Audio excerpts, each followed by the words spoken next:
everything that's going on in our world. And we have Ms. Adams, and we'll allow Ms. Adams to go ahead and open with our welcome. I just want to say good evening, EDI committee members. We are missing a few. Hopefully they are going to join us soon, but I hope everybody's having a good week. There's been a lot. There's been a lot to digest, and a lot of changes are happening, and we've got to be there for each other right now, for our students, for each other, and for our committee. So we've got a very full agenda tonight. We are going to allow some time for breakout groups, which we haven't had an opportunity to do in a while. And so I think that that's going to be a really good discussion. So let's kick it off. Yes, first thing we've got on our agenda, really just announcements. I don't know that we always do this, but I think it's important. And I just wanted to start off by thanking specifically Lena and Chris because they were there and a part of the recent town hall meetings that we had. And I just really appreciate everything you guys did to bring that to our community and to make that a reality. It was extremely helpful for me, and I've heard a lot of really good feedback. Great. Yeah. Any other announcements from anyone?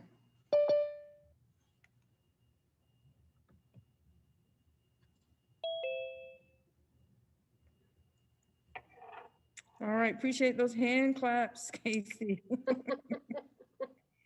Yes, any announcements from anyone?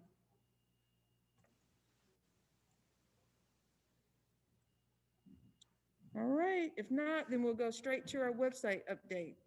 And Jen, I owe you an apology. I had some really good intentions that did not come to fruition, but I promise you, I will get that information to you. Okay, no problem. I don't think there's an awful lot to update right now. Chris, do you have anything to add? I don't think I've even sent in my uh, headshot, so I need to do that. So just a reminder, if you haven't sent that in your bio, to do that. I'm preaching to myself. And I'll ask Ms. Cherry if she'll send a reminder just to everyone. And do we have a launch date? That was going to be my question. Miss Adams, I was wanting to ask you if you had had a time to talk with Miss B.O.E about the website. I have not. Okay, so I can't move forward with anything until a board member gives them permission to that it can be changed and updated.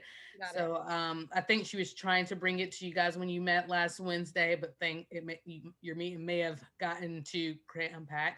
So if you can just follow up with Miss B.O.E on the website changes and that you are in agreement and the approval of the layout, that format that Jennifer brought to our subcommittee, then they will let me go ahead and make the changes. But they didn't want me to do anything before they had board confirmation on their end. Got it. I will make sure I reach out to her tomorrow. Thank you. Once that is done, then I would say we could, fingers crossed, have at least that main format updated by the end of this week, along with our video uploaded on that page as well. And then I will go ahead and add all of the bios that I have so far, and everyone else just continue to meet those bios and pictures, and we'll add those as they come in. Okay. All right, great stuff. Thank you. We then had next on the agenda social gathering update. Just checking in to see where we might be with that. So we originally set some tentative dates for September, and then I just kind of reached out to people, and given the transition of like we're in school, not in school, nobody felt comfortable committing to a date. So I don't know if you want me to just set it and accept that not too many people are going to come, or do we want to put it off a little bit? I'm really cool either way, but I think the problem is I'm not in the school system, so my stress level isn't dependent upon like what's happening necessarily in the school system. So I just kind of want to open it up to you guys, and then at this point we're almost into holidays, so we could look at January, or we could look at, before Thanksgiving, I think would be our option. Does anybody have thoughts about that?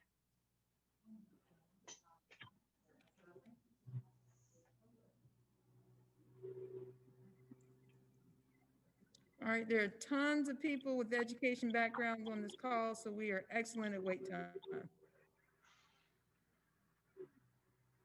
So thoughts about it? Personally, I don't think October is a good month for something like that, especially since we are transitioning into Plan B and everybody has a lot to work on. I would say before Thanksgiving, sometime things have to settle one way or the other. So at some point, we need to try to come back to all our duties, the rest of duties that we have around that are not connected necessarily with the school system.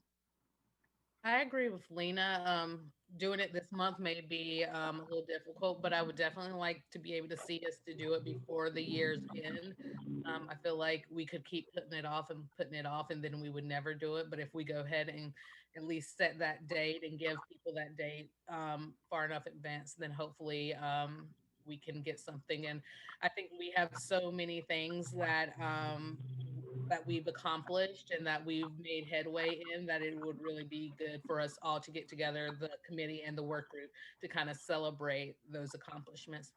And then I did want to mention, Dr. Smith said announcements, and I forgot to announce. I know I sent everyone the email for Diversity Matters, and then Dr. Smith followed up with another email on the Diversity Matters. If you have not watched that, please watch that, guys. Including that student voice, getting that student voice, and hearing what those New Hanover High School students are saying about their student equity work group is amazing. I can't wait to kind of hear more from them and grow that student voice with those students and any students that you guys are working with at the school level. I'll say, I mean, if that could be our recruitment video for recruiting teachers, everybody would want to be a teacher.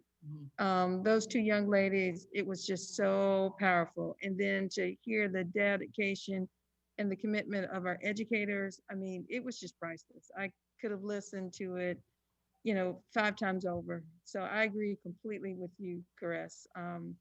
Yeah, if you haven't heard it, please, please, even if you're just listening to it while you're driving in the car, please do. So what I hear from the group so far is not October, but before we go home for the December break. And so, Franchon, it sounds like to me just you have permission to pick a date.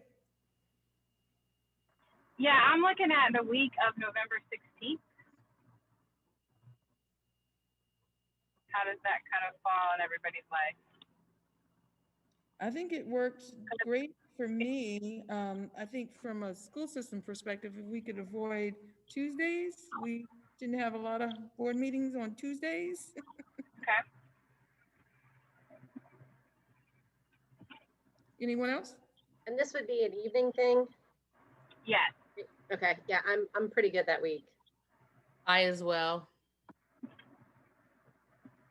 Okay, so we want to avoid Tuesday. So wait, do we want to do like a Monday or a Thursday? I think Fridays are always bad. And then a lot of people have church stuff on Wednesdays. I would suggest Thursdays. No Thursdays. Okay. Gail said, no Thursdays. Thank you, Gail. Monday, Gail? So how do we, Oh, I think you're muted, Gail. I think you're There we still there. So there we go. So Thursdays are bad for me. I have a class that meets on Thursdays, every Thursday through the end of this semester. I'm one person. Well, we want you there though. Does Mondays work for folks? so how do we feel about Monday? Do we have an EDI meeting that day though? Let me check the schedule. Not yet, we don't, at least we haven't gotten an invite for it. We do so- have one on the 16th. So maybe in lieu of, Mhm. yeah. That will be our most exciting meeting ever. Okay, so let's just set it for that, and then we'll just invite the work group, right? And then we're done. That's it. I mean, I'll send out the email, but I'm just saying, like this way we have a date and we know when we're doing it, and we can like Lena said, like stop pushing it back. Yeah, I agree. All right, wonderful. Thank you, guys. Are we thinking on face-to-face or is still gonna be Zoom? That's a great question. I am always down to ask the FCC, since they have such large spaces, if they would be willing to host us. So if you guys want to do it in person, I'm happy to ask. I think that would be a lot of fun. I know a lot of people are having Zoom fatigue. So I am happy to facilitate the sanitation and the getting the space, and I'm happy to do that if that's what you guys want to do. That's like, I love doing that.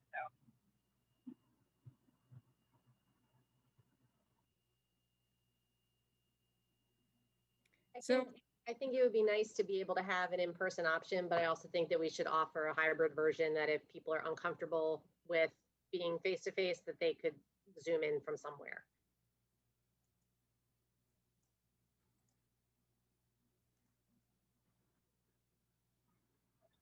Yeah, I would be cool with that. I would just have to think about technology-wise how that would work.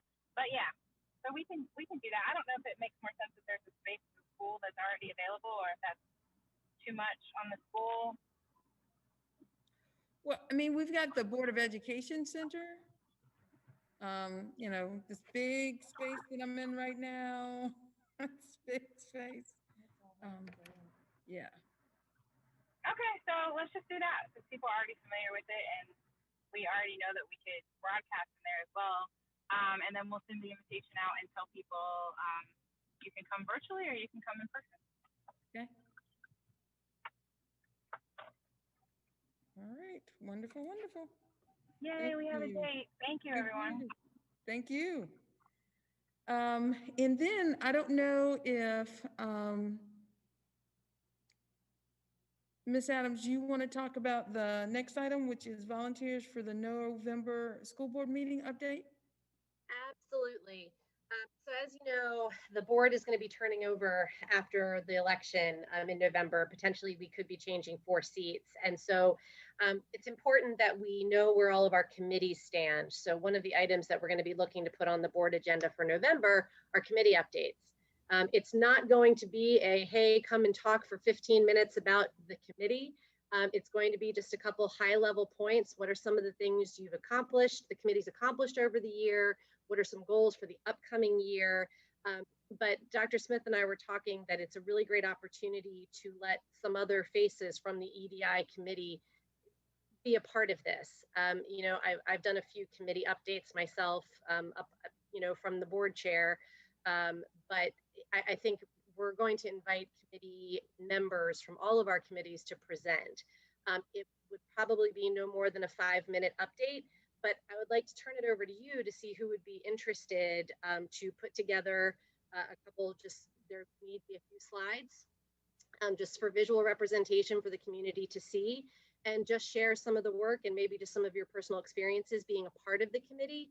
The idea being that as the board is going to be changing over, we need to know where we stand. And as new board members are coming on, we want to be able to give them the opportunity to hear about what some of these committees do, so they can say, hey, that one sounds like something I really want to be a part of, and this is why. So I will throw it over to the committee, and who would be interested in being, we're thinking 1 to 2 people could work together on this. And I'd be happy to sit down and work with you as well, as far as what is the board looking to hear, what types of information, so we could work together on that leading up to the November meeting. Ms. Adams and everyone, I know we're missing a handful of people today, but I would just like to encourage that I think it's pretty key about this committee that we have so much community involvement. So I would just encourage a community member to take the lead on that if able and willing. I feel like that's a huge asset to this work. To be one. I would like somebody to work with me. That's great. Yeah. So Jennifer, you're a yes for our community rep. And then who would like to be our New Hanover County Schools rep? I know that we're missing, we're missing some of our folks today, but is there anybody else that would like to step up and work on it with Jennifer? Well, literally we have me, Caress, and Lena, right? And Al. Yeah, okay, Mr. O'Brien. And Tyler. Oh, sorry, I'm looking on my phone. I don't have the good view. He's not here, but we can always nominate him. Yeah, we like to do that. And then Well, Rachel also is not here. And that's what I was kind of wondering, like, do we want to, like, it's so far out that Jennifer's, saying she's in. What if we brought it back up at our next meeting and to make sure? I mean, I'm happy to step in, but I also know that, like, there's everyone else. I think that this employee is also connected to the employee equity work group, and that might be a meaningful connection to make. Well, and also, I don't want to speak for both Tyler and Rachel, but I know Rachel's taken on a lot of new responsibilities right now. And then I think Tyler has quite a bit on his plate right now as well. I think if we could identify somebody tonight, and then we could always add two. So it could be 3 people. If there's a community member who's not here tonight, we could give them the opportunity to be a part of this as well. And then if there's a school person, but I think if we could identify a school person just from the folks that are present, at least that would allow Jennifer and that person to take a step forward, as opposed to waiting till we meet again, which our next meeting is not until the 19th, and then the board meeting is on the 10th. Right. So we want to give as much time as possible to pull that together. We know it's a big deal to go up and stand at that podium and knowing that you're going to be on TV and people are watching. And so we want to give you the time to really, put together what you've done and practice if you want to practice, get feedback if you need feedback. I agree with Dr. Smith. I think if we could identify 2 tonight, and then we can go from there. And if there's anyone else that said, hey, I wasn't at the meeting, but I'd really like to be a part of it, then we can absolutely, plug them in. So I nominate. I will volunteer to as tribute to do that with Jennifer. Thank you, Chris.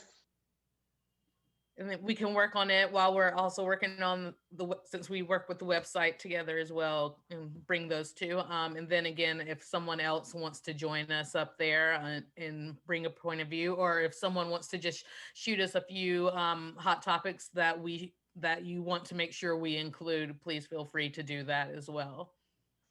But yes. I'm your #1 proofreader and feedback giver. Perfect. We will send stuff your way. Thank you, Casey. All right, good stuff. Thank you.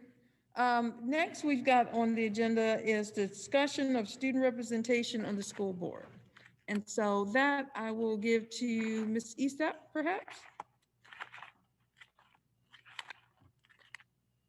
I am completely unprepared for this, no, but I will do my best.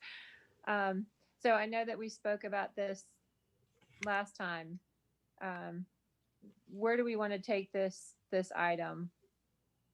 Other than what I would love to see come out of this, and so I guess we'll kind of go it in this direction. What I'd love to see is for this committee to maybe formally down the line make a recommendation to the board on a student representative to the board. And I guess maybe getting some sense on how the committee feels about that, and how they see their role in this. So really maybe getting some discussion going on how that would look, what kind of research maybe we would need to do, and really kind of getting the conversation rolling. We talked about this last time, and Casey, again, feel free to add anything that you think is relevant. We did have a great conversation with the student board member. It is something that I personally have been interested in for a long time. I think that student voice is important, and the best way to hear it is to have that person next to you to provide it. So I welcome anyone's thoughts on this. I just had a question. Would the student representative, would they be responsible for being at all regular board meetings and sitting up there with the board? So really can be structured any way you want it to. But in Maryland, the way the board member that we talked to, the student board member that we talked to, had the same sort of role that a regular board member did, with limited voting powers. Depending on the county that you went to, those voting powers were extremely limited. They may have only had votes on, say, policies, and other counties, they had a broader role to play. So you can define it, basically how you want to, and you can even have and I'm going to draw a blank on the name.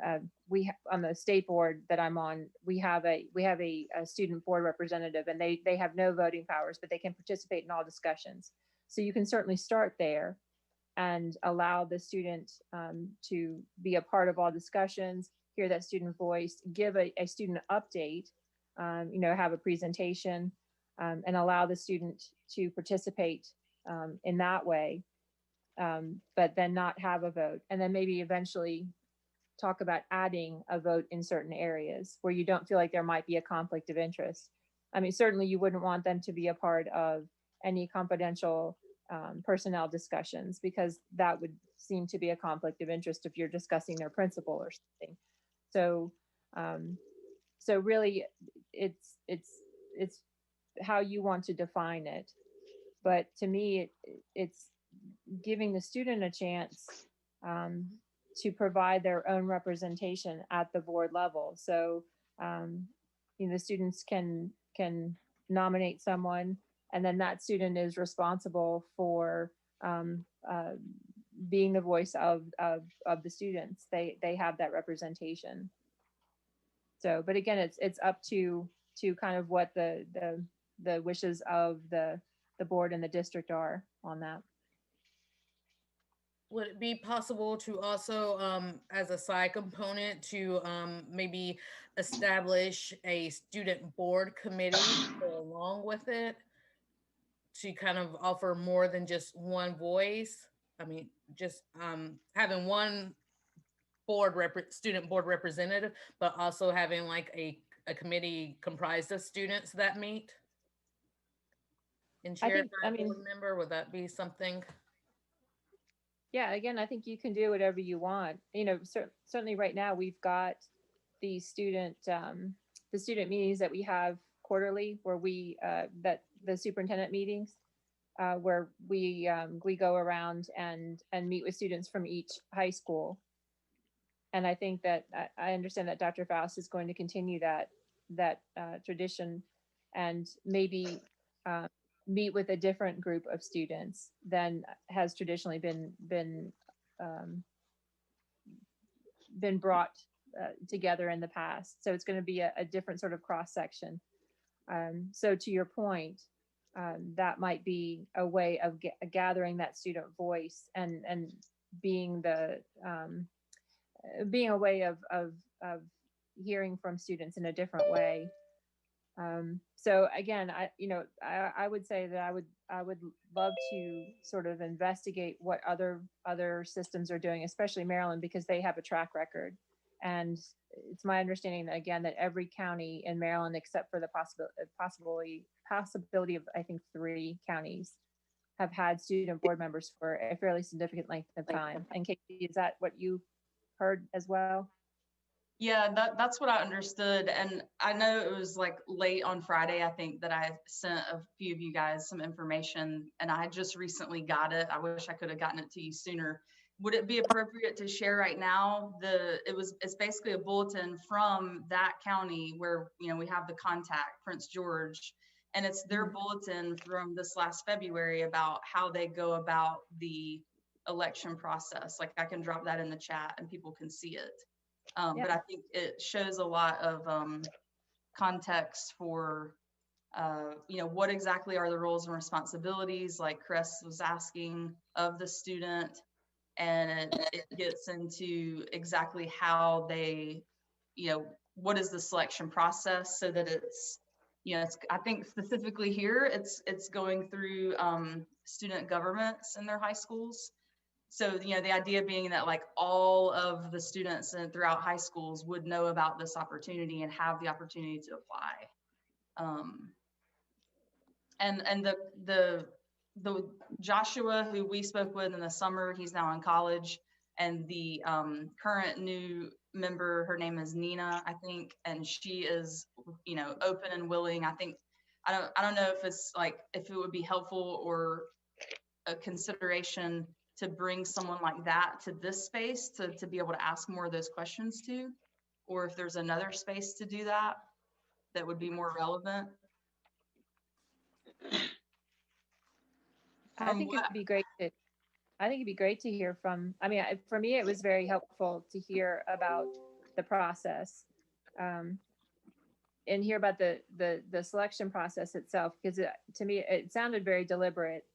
It's not just you have an election. And so sometimes elections, as everyone knows, they tend to be, I mean, for lack of a better term, a popularity contest. Whoever has the loudest voice wins. And that's not how you want this to go. You want, especially with a student who has other responsibilities, they really need to know what they're getting themselves into. And you want someone who's going to come, who's going to show up, and who's going to really represent that student voice. So I liked what I heard from Joshua, and he really was aware of the time commitment it was going to take, and he was aware of a lot of the decision making that was involved. And so, it seemed like he was very well prepared for what he was going to be facing.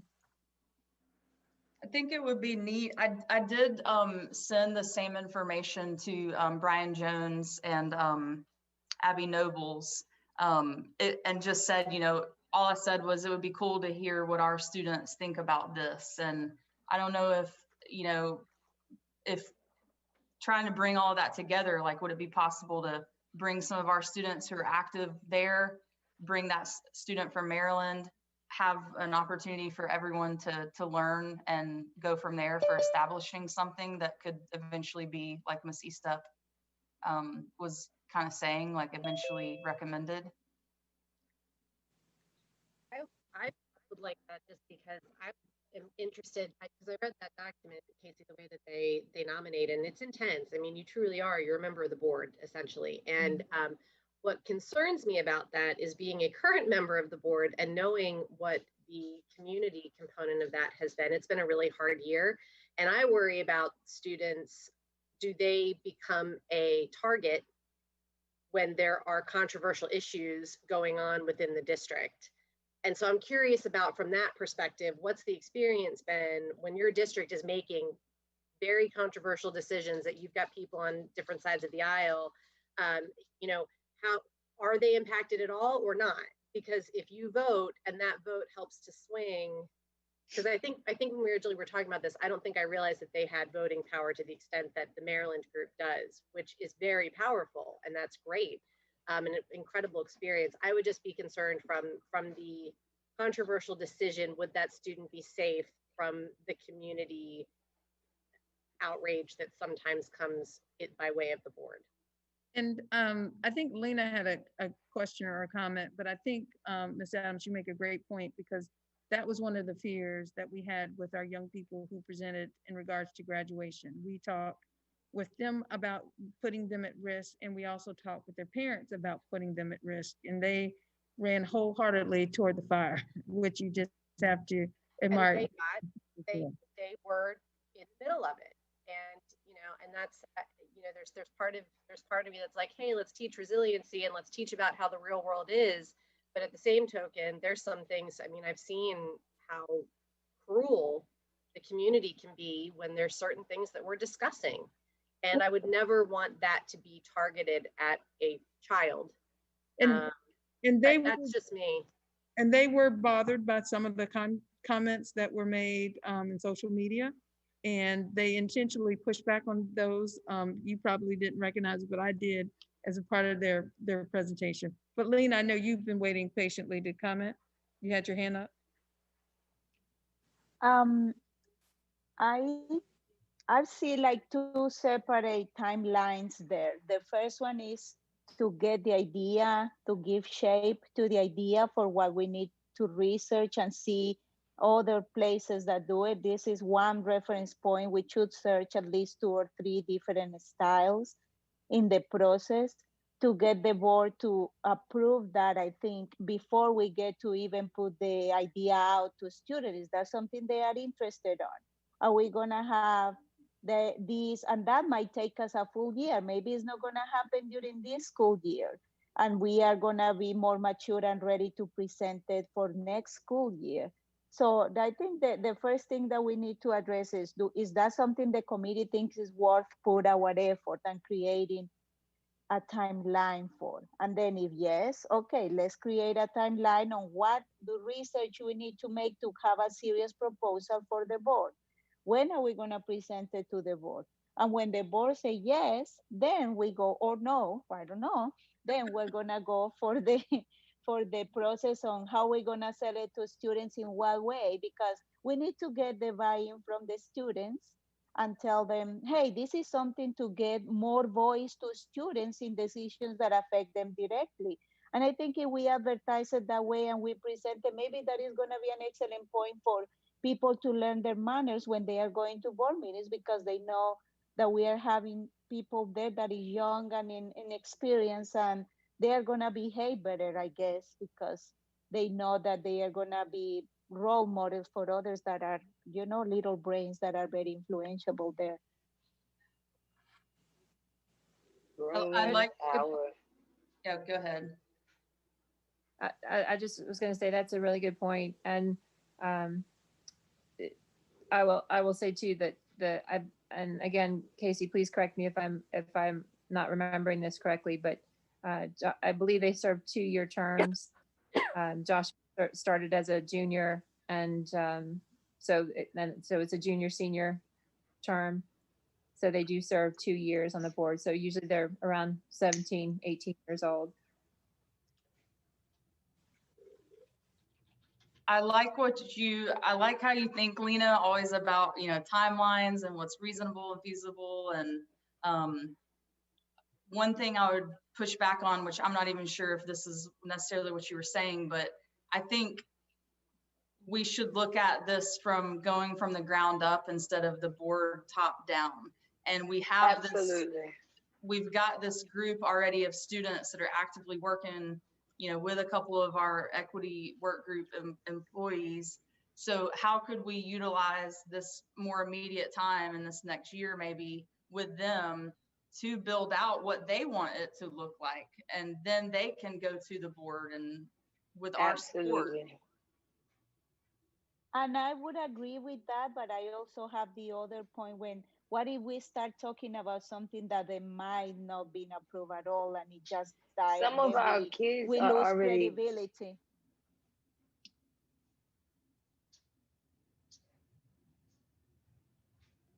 But I mean, it's I mean, I would hate it, but in the end, it's okay sometimes to fight for something that you don't win, and that's sometimes I guess a lesson that you learn. And what I would hope in the end is, I mean, I'm not going to be on the board, but I would hope that we could win this one, because I really feel passionate about it. I would love for a student to sit next to the board because I think it's important.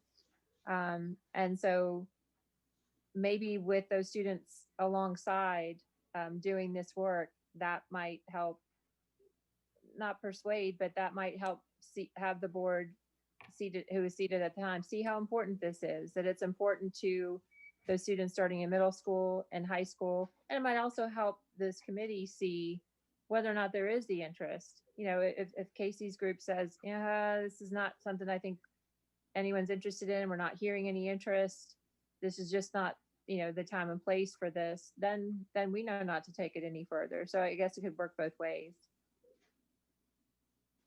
In a task force or a committee to put this together, I do think that, to Lena's point, a timeline is important. Who needs to be involved? To Casey's point, we have these groups that are working in our schools, but they're not in all of our schools yet. Is that correct? So we don't want to leave out a high school, so how would we go about, we need a plan. How do we reach out to the other schools that maybe don't have their EDI groups yet. So I think that, you know, if we could have a committee to put that together and put some, you know, pen to paper, and here's when we're trying to do it, I think that this is something that could definitely move forward for next year. I think, you know, I think it will take some time to plan and do it well. But we want to make sure, in the spirit of equity, you know, we want to make sure that all students have an opportunity to be a part of it. And so, you know, how do we open that up if we don't have a group currently working in one of our high schools to that discussion? So we can put it down as action item in terms of creating the task force around this, and which is a great segue to talk about the survey that went out. I think 12 people responded, and all 12 either indicated that they were continuing their commitment or wanted to be recommitted. Maybe they had kind of stepped off a little bit and they wanted to come back to the work of the EDI group. And then also there was the question in regards to the different task force they had an interest. So we could add this to that list. So if there aren't folks who are interested now, who want to volunteer to either lead, co-lead, or just be a part of tonight, then we surely could put it back out to the group as an action item. Dr. Smith, this is literally like my favorite topic in all of education. I'm about to write a dissertation along the lines of student and youth voice. I'm happy to do whatever needs to happen to support both our, you know, educators and our students. Okay. The idea about the research happening, like that's something the students can do. It literally becomes they can literally own this. But I think the challenge there is just the timing of work group, committee, and those things sort of being asynchronous, you know, like it's hard sometimes to link up and be able to find the time to collaborate. That's the only place where I'm struggling with that.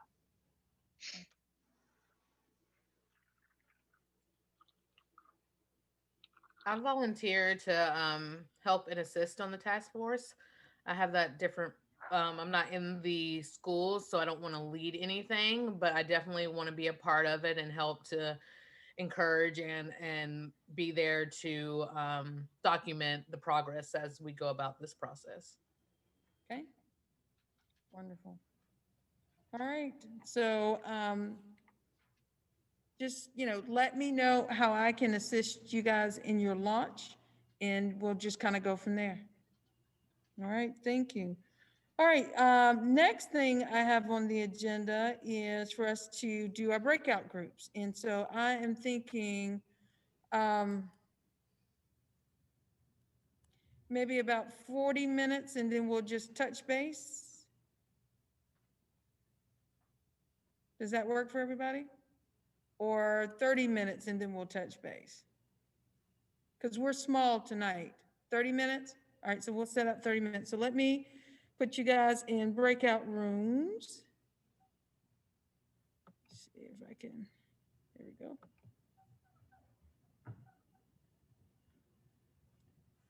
So, rooms. And Dr. Smith, are we looking back over the data from our previous breakout meetings? Is that the? So yeah, so you should have been given a shared Google Drive by Rachel Greer, and it has all your information in there.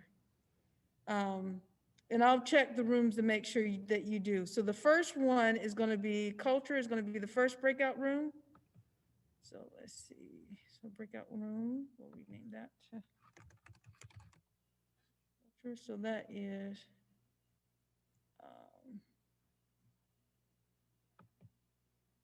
So Chris will go to.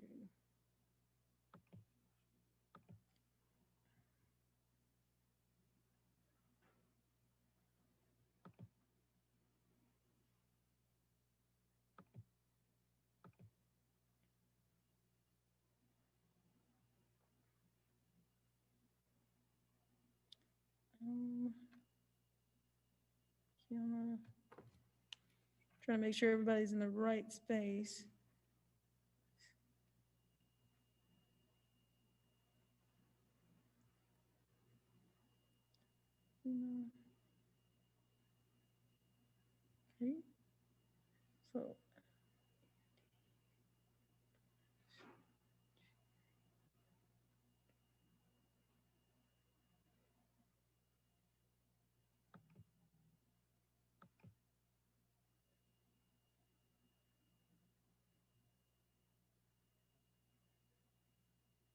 All right, I think I've got everybody where they go. So I'm going to set the time for 30 minutes and then we'll come back.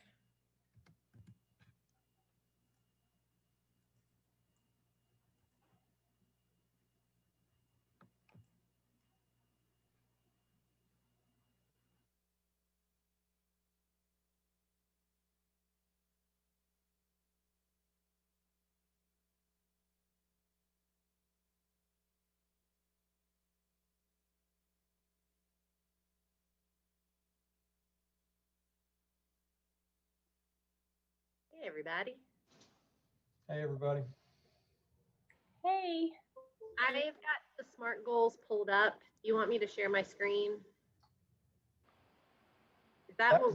That would be great, I think, because I'm looking and I don't necessarily have it owned under Rachel, so I'm not looking at the information. Yeah, I couldn't find the drive, but I found this document. So here we go. So I think that we are the yellow.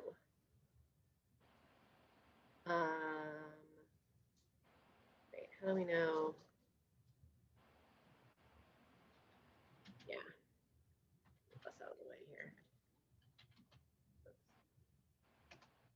All right, so we have 1, 2, 3, 4, 5, 6, 7. So we have 7 things listed here. So I guess we can just go through them for a status of where we're at. So talking about enrollment for the choice schools, we didn't get to work on really any of that this spring. I don't know.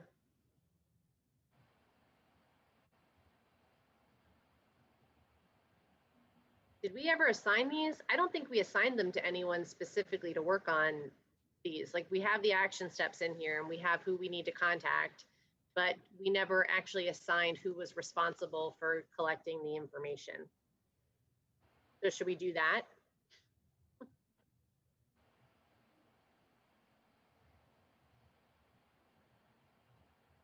Yes, no, maybe. I'm sitting here trying to remember. I'm sorry. I think we tried, but maybe, is that what we put the context down? Were those the folks that were going to follow up on these? I can't remember. We have the people that we needed to reach out to. Okay. Now, Al, you're listed on one, but that was for AP classes and whatnot. Mhm. I think Caress is listed on it just because it's her department. Everybody else that's in here, it was based on the departments.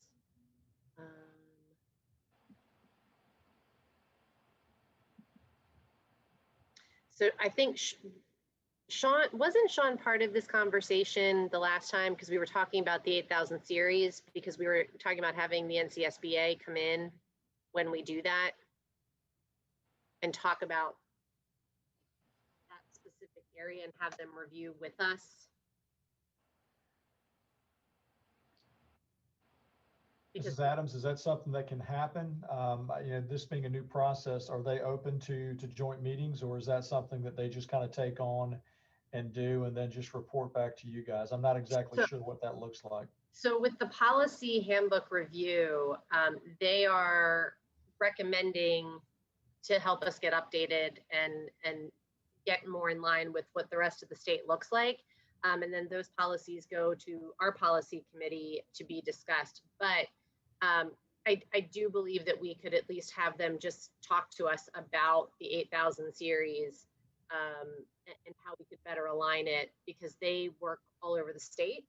And I'm sure they've seen some equity policies in different places and would be able to we could probably just have some good conversations with them around that for when that comes to the board. I don't know. I'm gonna look at my policy book. Okay.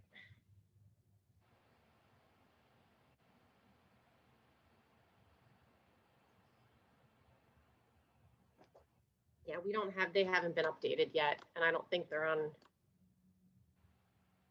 So when it comes to that, when we get to that part of the policy review, I think it would be really great for our members of our committee to have that opportunity to weigh in and have some conversation. What do you think? I think that would be great if we'd have that opportunity. Okay, so let me, I can talk with Nelson. He's now the chair of the policy committee. So I am going to, I don't know, is it task force?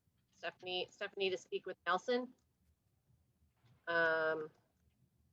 regarding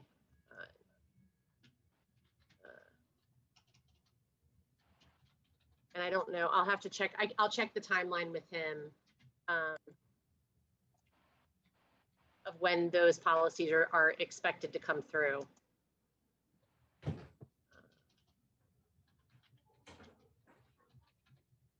So that will be an update for me to come back to. And then I can give an update in our next steps on the strategies for family engagement. Okay. The communication division has continuously been working on those, and I think the that's those kind of SMART goals will be something that's extremely continuous and evolves over time. So there'll probably always be updates for those. But just looking at now, we have improved our communications to our Latin families, to our Hispanic speaking families. That included offering a town hall meeting that was fully in bilingual for our Spanish speaking families to participate in. We are improving our communication with UNCW Latino Alliance and keeping them updated on all of our events and district information that is happening. That's not just those big items, but also making sure they get our flyers so that they can share them with their audience as well, and thus share them into more Facebook groups and further get that communication out there. In addition, we are working with the Family Communication Committee to also offer various avenues for engagement and communication with our families. Every other month, we will have roundtable discussions to offer families an opportunity to come and participate and ask questions. In that, our first roundtable of the school year will happen at the end of this month, and that will involve our EC parents. So again, trying to reach out and kind of identify some of those families who are having, who feel there may be a gap in that communications. So that will be coming up at the end of the month. In addition, this is something we knew that we're working on with our Connect 5 calls. We have seen that emails, not everyone has emails, so they're not getting those, and then some people are hanging up before the phone calls are answering. So we've been looking at the data on the Connect 5 calls, on who's receiving them, who's listening to them, and who's hanging up. And we are seeing a lot of hang-ups going on, especially in our Hispanic population. So we are looking to see if we can purchase the texting option for Connect 5 calls. So then reaching our families through a texting app, to where all the communication will continue to go out as a call and an email, but also adding that texting component to it as well. In addition, I mentioned the translation services.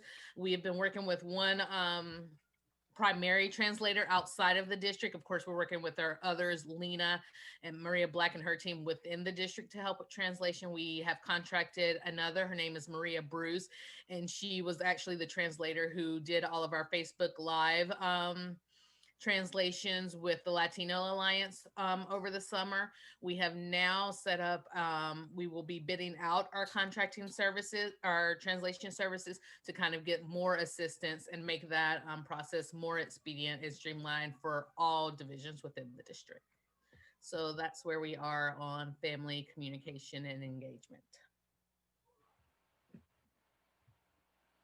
I know that was a lot, so if you need me to repeat anything, let me know. I think it's fantastic. I should have been writing that in. I'm putting it as in progress because it's continuing. Town halls, roundtable discussions. Just give me like a word to summarize each of those things you just said. The broader interpretation services. Increased interpretation services.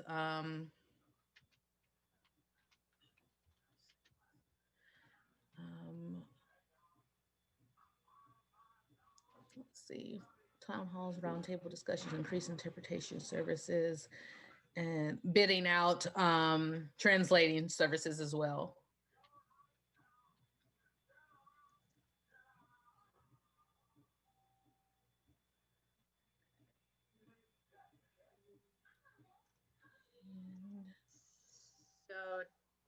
So group, what do you think? Do we feel like are we getting a win there? Does that feel like a win?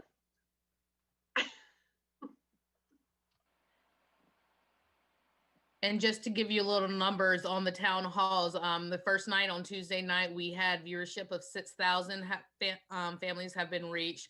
Hispanic night, the Hispanic Spanish speaking bilingual night, we are looking at about right over 1,000 viewerships that have been reached. And these are just on Facebook. So this isn't also tracking YouTube, the NHCS TV, or the cable channel as well. And then on the third night, we are about 5,500 viewership for that third town hall event. I also think that it needs to be noted that you've really increased the number of school system stories. Like the media is picking up much more, not just related to the pandemic. I mean, the media has been covering a lot more things, and you all have been creating a lot of videos that people are watching. So it's, you know, the reopening plans, I think you've done a good job of reaching the public that way as well. And so I think that's, I think the community is getting more information from New Hanover County schools from so many different forms. So I think that's a positive. And that was the key. And I think the restructuring of our division that Miss Gibson did when she came in helped to align us with that. That way we have each person kind of working on their own niche. And Brandon Shope with our division has done a great job of communicating with local medias every time something is going on. Anytime we have a positive news story that comes to us, he makes sure that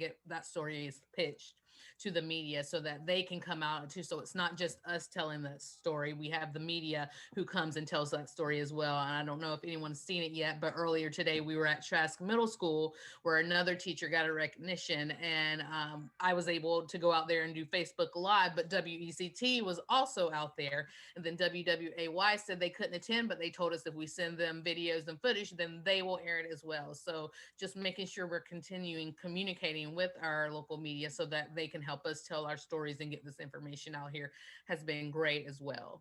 What was the award? I didn't get to watch the whole video.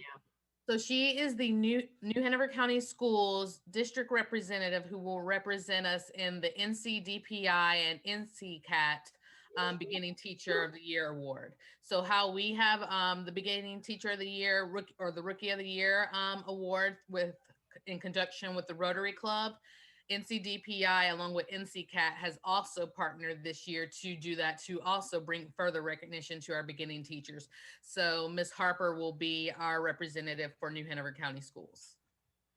Hey, Chris, did you get the information that like when we share our weekly information, did you get that as well? Like I had some athletic highlights last week. I did, Al, and I'll be working on promoting that as well. So having that and is going to be wonderful as well, because I know I had some from one from New Hanover High School that I've been working with Brandon with. So we're going to see if we can pitch that to the media as well and develop that into a story. Yeah, great. So thank you for including that information as well. Yeah, it was, you know, in the regional meeting, it was like New Hanover County Schools Day. It was great. Yeah. You know, we had like 4 different awards, well, actually 5. If you count that we were presiding over the meeting, one of our athletic directors was presiding over the meeting as a board director. It was just saw that Coach Lynch was, and then I also saw the one where Ashley High School had no ejections. So in addition to pitching those to the media, we'll also be recognizing those at our following board meetings for board recognitions as well. Thank you. Mm-hmm. this is off topic, sort of, but I just wanted to share it. And I don't know if anybody saw this, but UNC Charlotte is cutting their tuition by 50% for Oh, mathematics teacher education. Yeah, so I guess we need some math teachers in this state, but that's a pretty that is a pretty big incentive. well, I think sadly we have some openings right now, so. Yeah, yep. So it'll be interesting to see if other colleges start to follow suit Yeah. in some of these areas, because as we have this recruiting discussion about getting more teachers into the industry, you know, if schools can start helping out a little bit more, making it more affordable, I think we may have an opportunity. So Gotcha. anyway. And that's not off topic because I can take that back to Miss Harper, who is actually, she is a part of that teacher assistant pathway progress. So she was a teacher assistant originally at Trask, and then she's doing the TA to teacher pathway that is done through our human resource to help with recruitment and retention of our teacher educators of color. So she, through that pathway, is how she is actually teaching, and then to have her selected as a beginning teacher representative for the district is just amazing, because it shows that HR piece that they are working on to retain and recruit our educators of color is already kind of, we're seeing the fruits of that right now in Miss Harper. Awesome.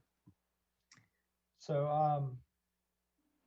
thank you for that, Chris. I updated a couple other things as well on the document just to kind of give, I'm not sure if we're doing this in any particular order, but in item 4 regarding professional development, I know that last week the principal started their year-long professional development with James Ford. So that would be a follow-up to last year's professional development. So that did start last week. So I know that those plans have started at this point. So I wanted to report that out. I also wanted to point out on number 5, not number 5, I'm sorry. Number 6, we have scheduled professional development this month for the middle school SEL program, second step. I think some of the training is actually going on this week. So we will have that SEL curriculum up and running and people trained. Myrtle Grove is already up and running on it because they used it last year, but that professional development is I think happening this week in the month of October. So just in time for Plan B, so that's good. Trying to think if there's something else I updated.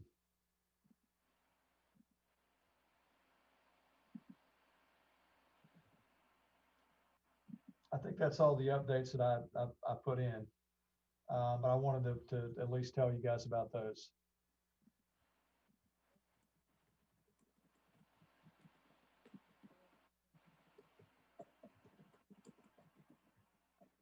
All right. It doesn't, I don't think, does anybody have anything about number 7, analyze offerings and enrollment demographics for STEM coursework?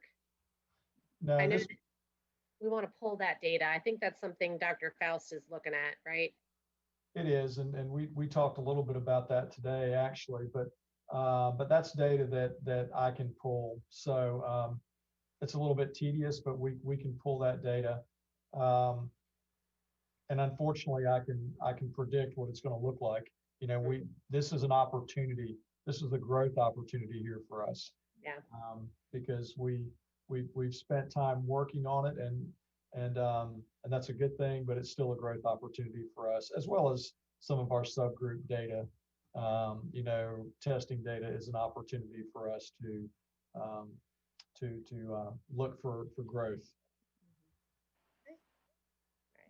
And then I also want to, I have something to add to the SEL curriculums. I know we're talking about it student-based, but I also know that Kristen Jackson with Student Support has also, they are doing classes and trainings for our educators as well, and working on that socio-emotional component for them, because you know you need healthy teachers in order to teach healthy students. So that's out there, and they have been doing that as well.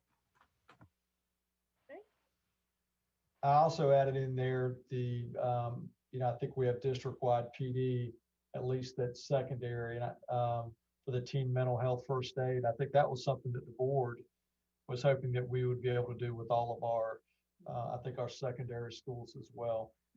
I think that occurred during the first week, but I'll honestly need to follow up on that.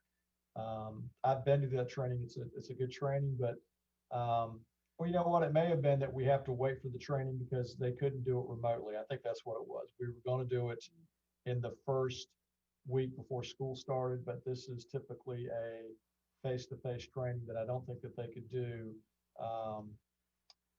or they haven't figured out a way to do it virtually yet. So I think that planning is still on hold, but we hope to roll that out this year as well. But that's a full 8-hour training.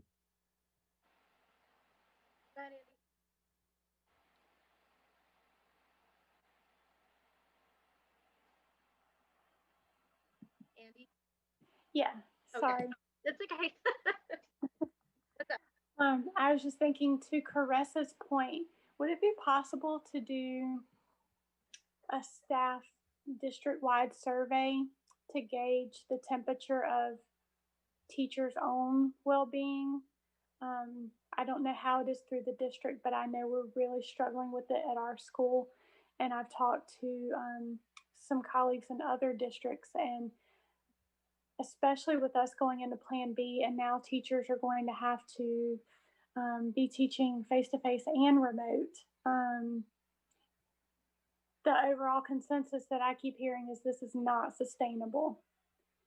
So I think that we really need to take into consideration the amount of hours that people are working, and unfortunately the morale that that's already being shared. Yeah, and I saw today about the teacher that died in Stanley County, and I know that that's making the rounds, and I know that fear is at an all-time high for a lot of the teachers, and stress about what it's going to look like. How are we going to handle it? I think that's a great idea. If it helps people feel like they're being heard, I don't know. Does student support or how? To me, I look at this from an HR perspective. We used to handle that. If there were issues going on, we were the ones that were able to refer people to. We had a phone number that you could call. Does the HR department here have access to any of those services for staff if they're struggling? Yes, we do have some resources, for staff members. I think that everybody has, and I apologize, I don't know the exact amount, but I want to feel like it's 4 hours, I think, of I don't know if it's mental health support that you can receive, but we do have that available in the district.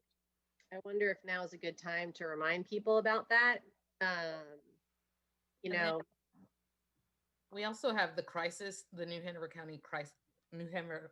County Schools crisis teams. I know they generally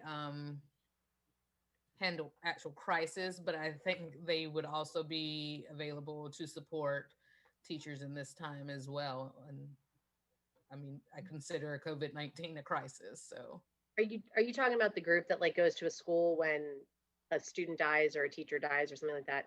Mm-hmm. Okay. Yeah.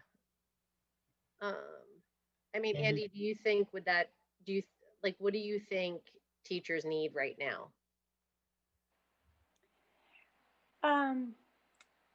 Reassurance. I think especially after the Plan B expectations were rolled out last week. It is a lot. It's already a lot just with remote instruction, but now I don't know about at every school, but you think, teachers are doing face-to-face, teaching remotely. Some schools, I can speak to ours, for instance, we're still doing paper packets, And we have all three of those things going on at the same time, in addition to all the PD that's expected, all of these trainings and videos that now, okay, they've got to be watched before Monday, all it's just so much. And, I don't know about everybody else. I know I'm typically working 16-hour days, and I think a lot of other people are as well. So, it's just exhausting. And I just don't know how sustainable this is given, we're in what, week 8-ish now.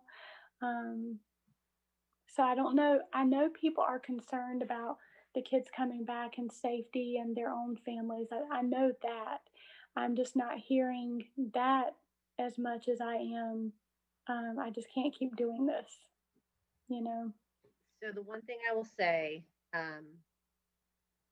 that information has to make its way up the chain. If teachers are feeling that way, telling each other isn't going to make any change happen. It has to go through the administration. You have to have those conversations. You have to say, we're struggling. That's what the principals and APs are there for, is to help work through those situations, to help problem solve. And if it's something that is a problem that can't be solved, then they can work with senior staff to figure out, okay, what are other options? But that's a really important part of this. I think that, people have to be brave. Like, I appreciate that you're having this conversation, because I think that you are brave, because you always, I think, are not, you bring forward tough conversations, but it needs to be said within the schools, and it needs to be said to the people that can help do something about it, provide resources. And if that's not happening, the question has to be, well, why not? Why are you scared to say that conversation? Why are you worried that it's not going to have the outcome that you want? And so, we need to look at that, because I hear the frustration. I get it. I know that there's a lot going on. And again, I just feel like I keep saying this, but there's just no answer for any of this. And I'm tearing my hair out every day for everybody on every side of this. And I wish there was, saying this too, a magic wand that could fix it. And there's not. But all I can say is, you got to try and have those conversations with the people that can make a difference at your school site, and also make sure that you're taking care of yourself, like those mental health. I see Crest just sent us something. She sent me something, to make sure you're having those conversations and making time for those conversations, just like we make time for our students to have those conversations about how they're feeling and how they're working through things. We have to make sure we're doing that for ourselves as we go through this, because it's hard, all of it. I completely agree, and I appreciate what you said. And I obviously agree that you have to share your voice. I clearly have no problem doing that. But I also am not a beginning teacher. I also have over 20 years experience, and I don't care if people don't like it, So that's not the case for everyone else. That's why I was thinking a survey may be beneficial. And I know we are having those conversations. I was just thinking that maybe, especially an anonymous survey, with us having a new superintendent, just to kind of gauge the temperature of where we are, because we have those conversations all the time, and we can say all the time, take care of yourself. But at the same time, the emails and the expectations and the deadlines from the same people that, including me as an instructional coach, from the same people that are saying, take care of yourself, but oh, by the way, I need you to do this and this and this.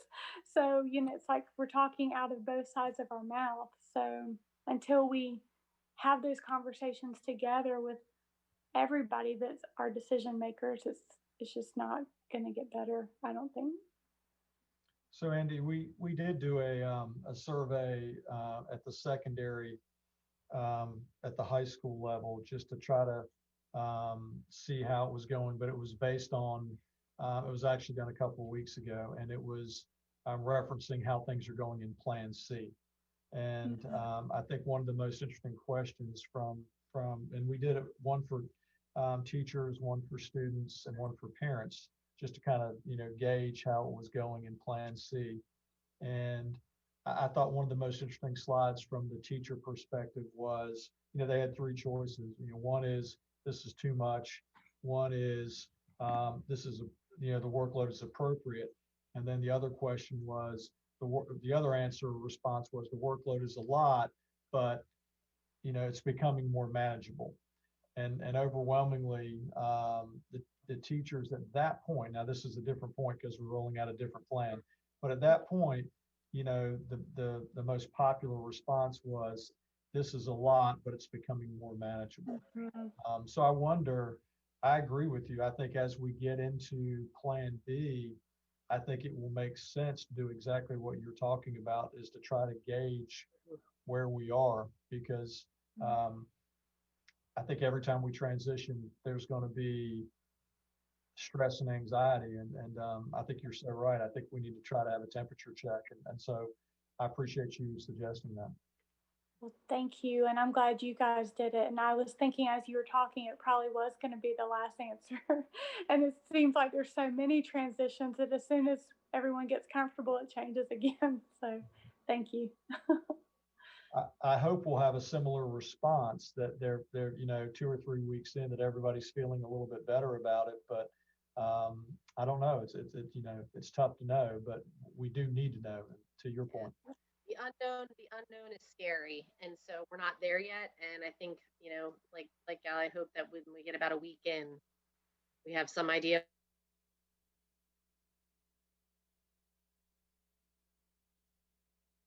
Gone through a lot of people through in HR, so I can understand that there's some caution there about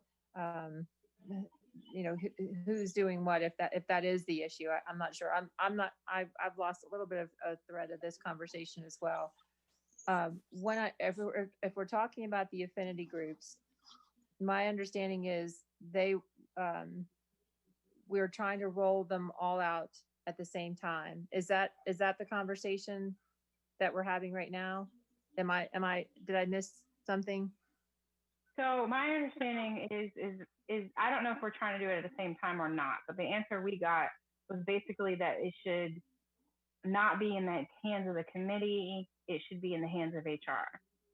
And we were just kind of at a standstill, because my whole thing was I didn't want a video sent out that was made with Casey and I's face on it if Casey and I weren't going to be a part of it. Like, that just didn't make sense to me. So at that point, everything was at a pause. I just didn't want to continue to go back and forth with people via email. Right. So the explanation given to me had nothing to do with timing. And it really actually didn't have anything to do with HR transitioning. It was more of HR wants to be in control of this. And I just didn't answer. Like, I didn't say yes or no or anything. I stopped the email conversation at that point. Okay. So yeah, I'm getting, it sounds like we've all got half the story. My understanding So I think Yeah. this is a discussion that needs to continue in our break group, so we can put it in the agenda for next time, because we need Yeah. to decide what to do with that information, and then we can decide what's next. If we want to invite the HR again and the new HR, and then have the conversation again and see the purpose of this initiative and see what else comes from there. Right. And like I said, I would just encourage conversation on both sides, because I think that's where we'll get let's get to an understanding, because I don't think I have not heard any language or anything that would lead me to believe that no one wants affinity groups. I think let's just try to work towards an understanding with both sides, if that makes sense. I think they'll happen. Okay. Yeah. So we'll put it in the agenda for next time. Casey, if you give me editing rights, I can write it down for next time. And then we can start from there, Gail, and we don't have to start from zero next time.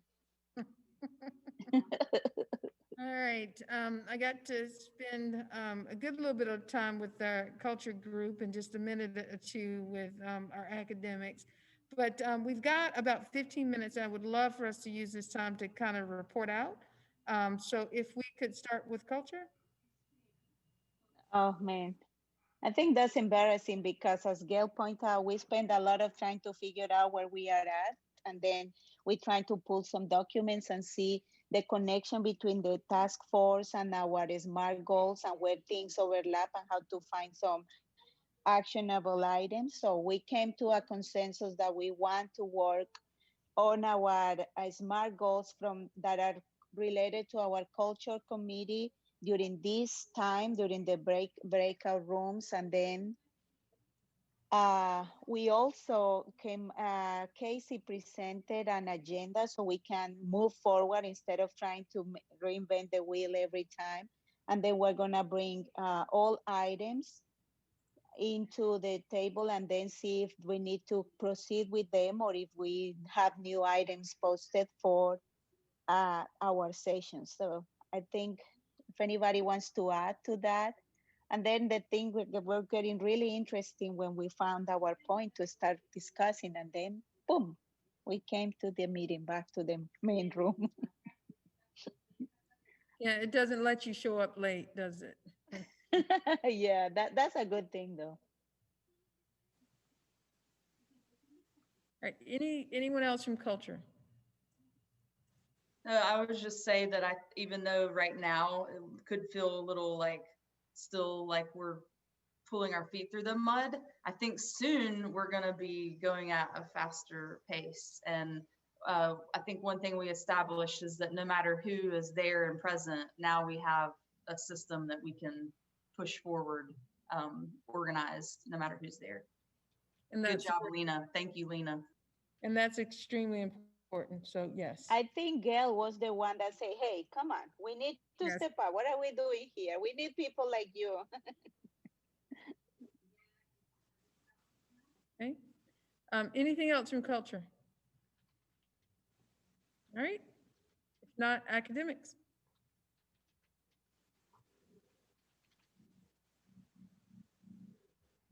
I can start off, Dr. Smith. Our conversation, I think that you came on, was just some conversation just about making sure, we were talking about SEL and wellness efforts, for our students, but also just making sure that we're keeping in mind our staff members. Andy effectively, pointed out that, this is just tough. The transitions are tough, and going from one plan to another plan, there are unknowns, and it's stressful, and teachers are working long and doing so much right now that there's just a high stress level, low morale level, and she just recommended that, at some point we have a temperature check just with, staff, just to see how folks are doing. And I shared with her a little bit about the survey that we did for our high schools in Plan C, but again, not at the beginning of Plan C, after we had settled in a little bit. So I shared a little bit of that. So that was important conversation that we had at the end of the call. But we also had some updates just on SEL and the progress that we were making. We have professional development that's starting this month for our second step SEL curriculum that we're using at the middle school level. Let's see, I shared that the principal training has started last week with James Ford.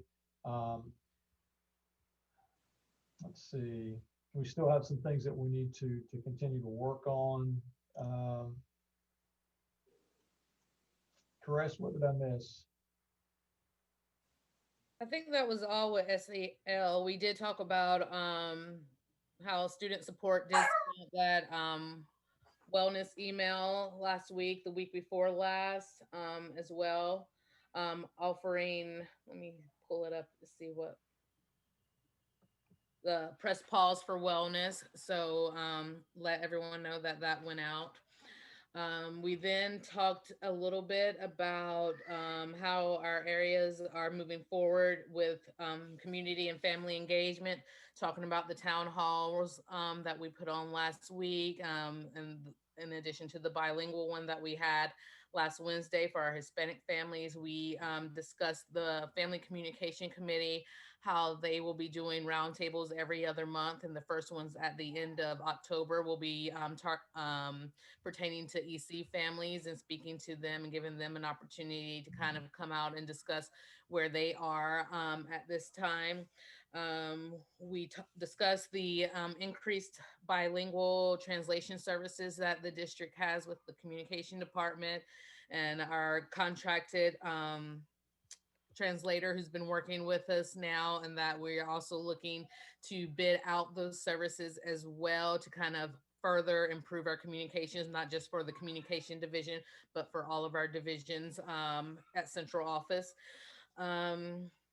We are also looking at moving from just the Connect 5 call and the Connect 5 email to seeing if we can possibly purchase the Connect 5 texting option as well, because that is a way that we think we could reach more of our families through that text who we are seeing that are hanging up on Connect 5 calls or not listening to their voicemails and missing those Connect 5 calls. And then I think Ms. Adams also discussed information pertinent to the policy committee, and I'll let her share that.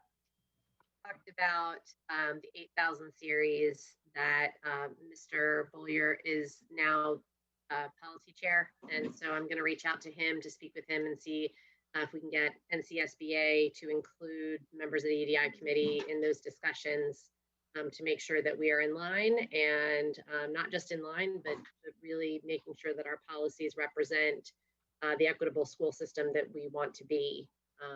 And so that's my action item. Wonderful. Anyone else from academics?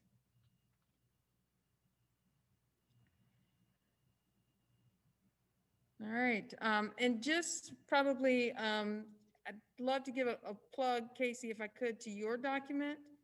So I'm gonna click on it.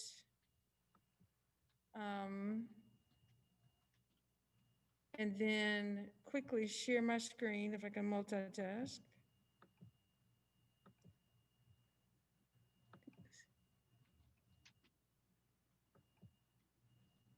And so this is the document that Casey shared in the culture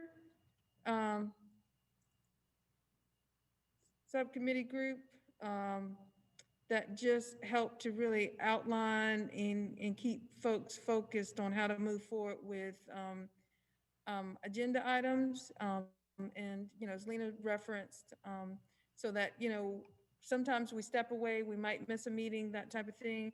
And it just maintains that really strong record of where we are in terms, so that's not the stops and starts. And so thank you, Casey, for sharing that. And the link is in the chat if you guys are interested in using that as a part of academics.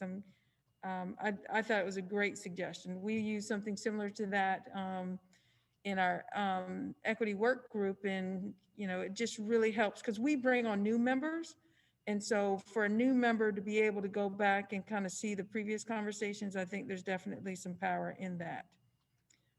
Anything else? Dr. Smith, I just want to ask, you mentioned new members, and I know you sent out that email last week asking commitment, and I know we've all seen a few faces that we haven't seen on here for a while. Are we going to be taking on new members this year? So that is a question for the committee as a whole. So we, as you all know, went through an application process. Our process is very different with the work group. For the work group, we just go through a nomination process. And so we surely could add that to the agenda if folks are interested in having that conversation. I know that there is interest from the community to be on the EDI committee. And so, if we want to go back through the process we went through before, or if we want to change it, I'm completely open. I think it would be a positive for us to be able to expand our group, considering we've lost a couple of folks.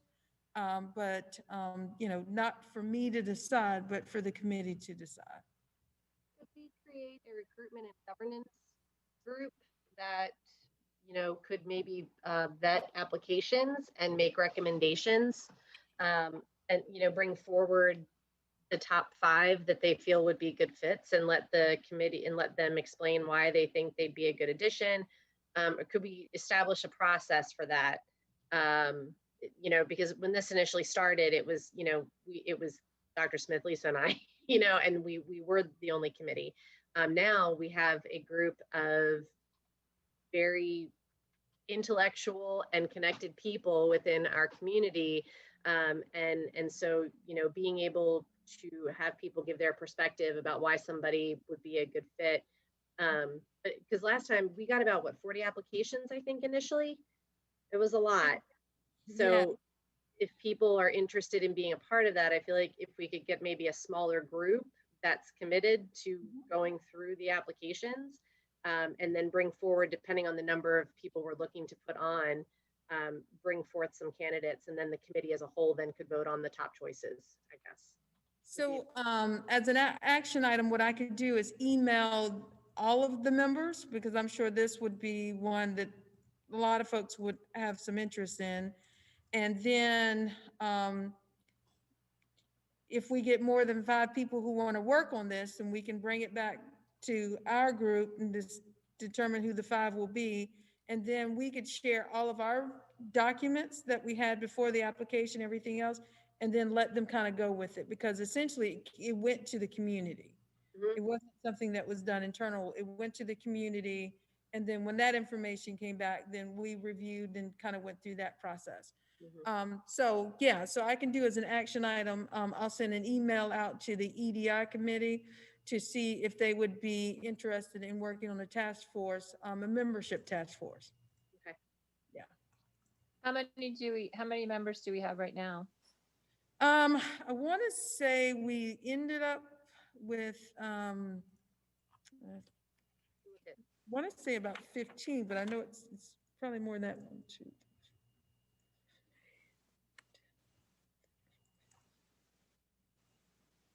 I literally just filled out my survey, so I don't know if that means I'm kicked out of the group or not, but No, you're not. I just filled out my survey, so No, like 30 minutes ago.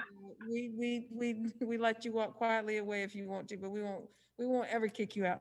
So including myself, I think there's 19. But that is that's a lot of staff. So Jarrell, I'm counting him, Julie Varnum, counting her, and then Al O'Brien. And, you know, not saying it out loud too loudly, but some of those folks were kind of voluntold. But not counting them. So if I take them and myself out, so that's, I counted 22. then it's on the 15. invite. You counted how many on the invite? 22, but I think that included Julie and Jarrell. Nelson's on here. Yeah. I think, yeah, there's a couple others that, So I think we've got, between folks who applied and community, I think we've got a solid 15. So we definitely can go up from there. If you're talking about, you know, not being able to have everyone attend every meeting, and you want a good number for the, you know, definitely for the work, or the subcommittees, the subcommittee work, to be able to carry out those action items. Yeah. You know, I think the first order of business would be to decide how many more you want, Well, or you think we could hold. Yeah, and maybe, you know, even taking a % of the applications as opposed to a count. Mm-hmm. Yep.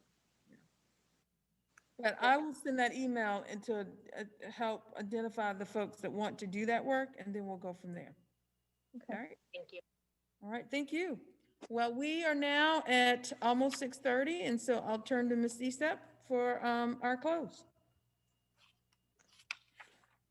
All right. Well, as usual, I will not take up a lot of time on the close. I just we spent a lot of time today. The discussion was a lot around the how and the why of our work.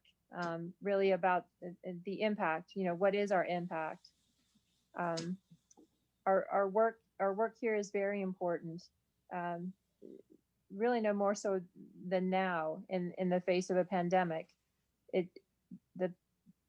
Where we are now as a society exacerbates inequities. I think we've all recognized that. The fact that we're all sitting in a Zoom meeting, and we discussed this in our subcommittee, it makes the committee work more challenging. It makes the work that we're doing more challenging as a whole, but it also brings home the fact that we have to keep going, that this is so important to reach those who it's even harder to reach now. And to make those gains, to hit those goals, to hit the short-term, the long-term goals, even though it's that much more of a challenge. So I appreciate each and every one of you for being here, for showing up, for continuing to do the work. Even though sometimes, as it was recognized, we are reinventing the wheel a little bit sometimes when we show up, but we're also finding solutions. So again, thank you, and I appreciate your time, and we'll see you next time. All right, guys. Well, have a great evening, and thank you so much. Bye, everyone. I don't want to wave because I don't want to show my face, but bye, everybody. Bye.